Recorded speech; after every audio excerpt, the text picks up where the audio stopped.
Bonjour à tous et bienvenue à Catch Club. On se retrouve pour les résultats de SmackDown du 3 janvier 2020. Et pour info, il faut savoir que je tourne cette vidéo quelques minutes après la première partie de Wrestle Kingdom 14. Donc pour rappel, Wrestle Kingdom 14, c'est un petit peu le WrestleMania de la New Japan. C'est le grand show annuel de la New Japan.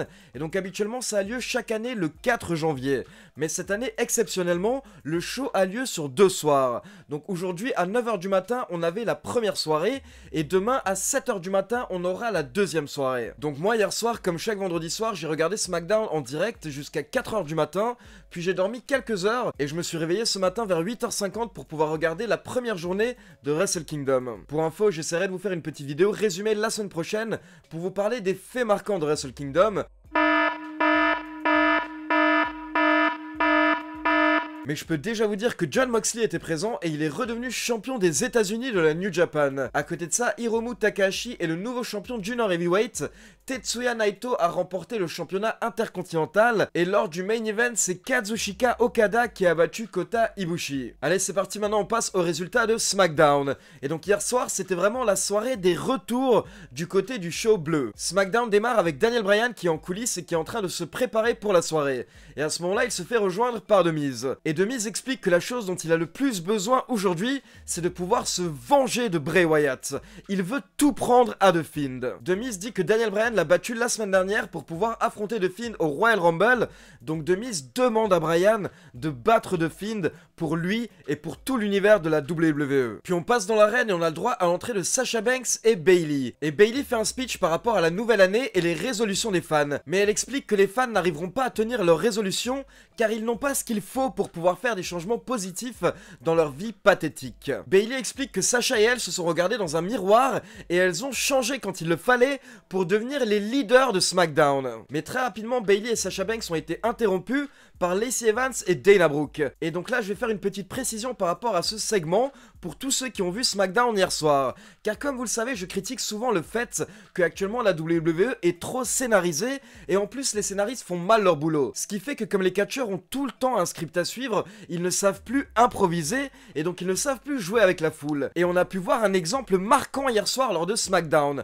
Car quand Lacey Evans a fait son entrée, elle a pris le micro et elle a dit que Sasha Banks et Bayley ne peuvent pas s'empêcher de prononcer le prénom de sa fille. Alors qu'il faut savoir que ni Bayley ni Sasha Banks n'avaient mentionné la fille de Lacey Evans lors de leur speech. Donc en gros, Lacey Evans est venue et elle s'est plaint de quelque chose qui n'est jamais arrivé. Donc la seule explication que je peux avoir, c'est qu'en fait les officiels ont envoyé Lacey Evans et Dana Brooke trop tôt, mais à ce moment-là, Lacey Evans aurait dû improviser, car elle est un petit peu passée pour une idiote en mentionnant quelque chose qui n'est pas arrivé. Et ça prouve encore une fois que Lacey Evans ne savait pas comment improviser. Elle n'a pas osé sortir du script, et donc elle a répété bêtement ce qu'elle devait dire. Et donc à côté de ça, avant de retourner au résumé, je tiens à dire que vraiment pour moi, Lacey Evans est une heel naturelle, donc j'ai vraiment du mal avec son face turn, car pour moi en fait, elle attire de la hit naturellement. Et donc Lacey Evans a fait un petit speech où elle a dit qu'elle veut montrer à sa fille et à l'univers de la WWE qu'on peut battre les méchants. Et à ce moment-là, on a le droit à l'entrée de Alexa Bliss et Nikki Cross. Et Alexa Bliss se demande si elles ont vraiment quelque chose à faire là,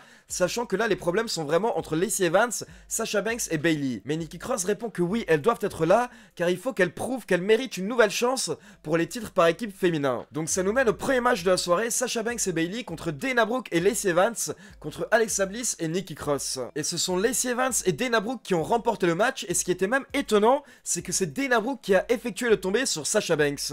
Donc voilà Dana Brooke qui est un petit peu mise en avant du côté de SmackDown, alors que honnêtement pour le moment elle n'a toujours pas vraiment de personnage et elle n'intéresse pas vraiment les fans. Ensuite on nous montre une petite vidéo de ce qui s'était passé la semaine dernière quand Otis avait offert un gâteau fait par sa maman à Mandy Rose. Mais malheureusement Dolph Ziggler avait pris le gâteau et il l'avait détruit. Puis on passe en coulisses et on voit Mandy Rose qui croise Otis et elle lui souhaite une bonne année. Mais Otis a clairement l'air vexé et triste. Donc Mandy Rose lui demande s'il a vu ce qui s'est passé la semaine dernière avec Dolph Ziggler et Otis dit que non, il ne l'a pas vu, mais sa maman l'a vu. Mandy Rose essaye de s'excuser, mais Tucker vient chercher son partenaire et il lui dit de se préparer car ils ont un match. Ensuite on retrouve Kofi Kingston et Big E en coulisses, comme d'habitude ils sont de bonne humeur et ils croisent The Miz. Et donc ils commencent à parler de la grande décennie qu'a eu The The Miz, et il faut savoir que The Miz est le catcheur qui a remporté le plus de titres à la WWE lors de la dernière décennie. Mais à ce moment-là, Big E précise qu'il est à égalité avec justement Kofi Kingston. Donc Kofi Kingston souhaite checker The Miz, mais à ce moment-là, The Miz s'énerve. The Miz parle encore une fois du fait que The Fiend s'est introduit chez lui, et à ce moment-là, il jette le plateau de pancakes des New Day. Kofi Kingston répond que The Fiend a chamboulé la tête du Miz,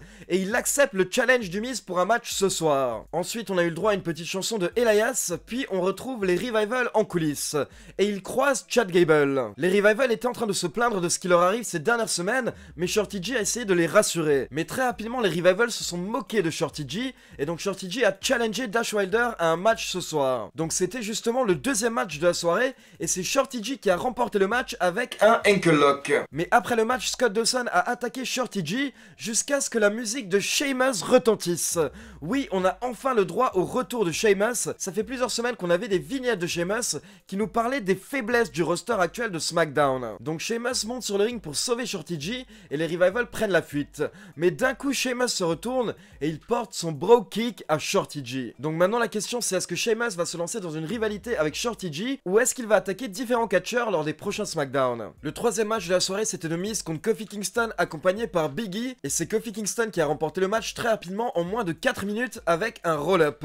Mais forcément The Miz est encore plus frustré après le match, donc il a attaqué Kofi Kingston jusqu'à ce que Big E intervienne et à ce moment-là The Miz a pris la fuite et la foule a commencé à huer The Miz. Puis on passe en coulisses et on retrouve Daniel Bryan et Roman Reigns pour une interview. Et il faut savoir que les deux catcheurs feront équipe ce soir lors du main event. Daniel Bryan parle du fait que The Miz et Seth Rollins ont changé après avoir affronté The Fiend. Mais Daniel Bryan dit que lui, il n'a pas changé après son match face à The Fiend et Bryan va prouver que rien ne peut le briser en sortant du Royal Rumble en tant que champion universel. À ce moment-là, Roman Reigns répond qu'il fera partie du Royal Rumble match masculin et qu'il compte remporter le match. Donc Roman Reigns explique que si Daniel Bryan remporte le titre universel, ça veut dire que le main event de WrestleMania 36 sera sûrement Roman Reigns contre Daniel Bryan. Bryan répond qu'il est toujours prêt et qu'il sera doublement prêt à WrestleMania. Puis quelques minutes plus tard, on retrouve Cathy Kelly qui va toquer à la porte du Miz car elle veut lui demander ce qui s'est passé dans le ring. Mais à ce moment-là, quand la porte s'ouvre, c'est John Morrison qui sort des vestiaires. Et donc John Morrison dit à Cathy Kelly que The Miz n'a rien à dire pour le moment. Donc John Morrison est enfin de retour et il est à SmackDown. Pour info, pour ceux qui suivent la WWE depuis peu, il faut savoir qu'à l'époque, lors de son premier passage, John Morrison avait fait équipe avec The Miz. Donc forcément, les deux catcheurs sont amis et c'est logique de voir John Morrison avec The Miz. Par contre, j'avoue encore une fois que je suis un petit peu déçu des débuts de John Morrison car je m'attendais vraiment à un retour surprise et une grosse pop quand on entendrait sa musique d'entrée. Là, on l'a vu apparaître d'un coup hier soir, mais on n'a pas eu le droit à la grosse pop des fans qu'on attendait. Puis le quatrième match de la soirée, c'était Otis contre Drew Gulak. Et donc avant le match, Gulak nous a fait une petite présentation PowerPoint, c'est sa spécialité, où il a expliqué pourquoi est-ce que Otis n'avait aucune chance avec Mandy Rose. Et donc derrière, bien entendu, Otis a battu Drew Gulak en 2 minutes. Puis le cinquième match de la soirée, c'était Braun Strowman contre Cesaro, accompagné par Sami Zayn et Shinsuke Nakamura. Strowman a réussi à se débarrasser de Nakamura et Sami Zayn en faisant son tour du ring où il met ses coups d'épaule, et ensuite il a porté son Power Slam à Cesaro pour la victoire. Mais tout de suite après le match, Nakamura est monté dans le ring et il a porté son Kinshasa à Strowman. Donc logiquement ça va nous mener à un match entre Strowman et Nakamura pour le titre intercontinental au Royal Rumble. Puis on passe au main event de la soirée entre Roman Reigns et Daniel Bryan contre Dolph Ziggler et King Corbin. Il faut savoir qu'à un moment durant le match, alors que Daniel Bryan était dans le ring, on a entendu le rire du Fiend. Puis quelques minutes plus tard, alors que Daniel Bryan était lancé, les lumières se sont éteintes. Et quand elles se sont rallumées, The Fiend était à l'extérieur du ring. Et donc pendant un moment, Daniel Bryan était bloqué, mais d'un coup il s'est réveillé et il a couru vers The Fiend et il a porté un dive vers l'extérieur du ring. Et donc The Fiend et Daniel Bryan ont commencé à se battre, mais The Fiend a repris l'avantage et il a porté le Mandible Claw à Daniel Bryan, puis il l'a fait passer à travers des barrières. Mais attention, ce n'est pas terminé car les lumières se sont éteintes puis elles se sont rallumées et à ce moment-là le Fiend avait disparu. Donc Roman Reigns va voir Daniel Bryan pour s'occuper de lui, mais Roman Reigns se fait attaquer violemment par Dolph Ziggler et King Corbin qui n'en avaient pas terminé avec lui. Et donc ils amènent Reigns dans le ring et ils le menottent aux cordes et à ce moment-là ils vont à nouveau chercher de la nourriture pour chien. Et malheureusement Daniel Bryan ne peut plus sauver Roman Reigns car il est lui-même inanimé au sol à l'extérieur du ring. Mais à ce moment-là on a le droit à la musique des Usos, les cousins de Roman Reigns qui font leur retour. On n'avait pas vu les Usos depuis des mois à la WWE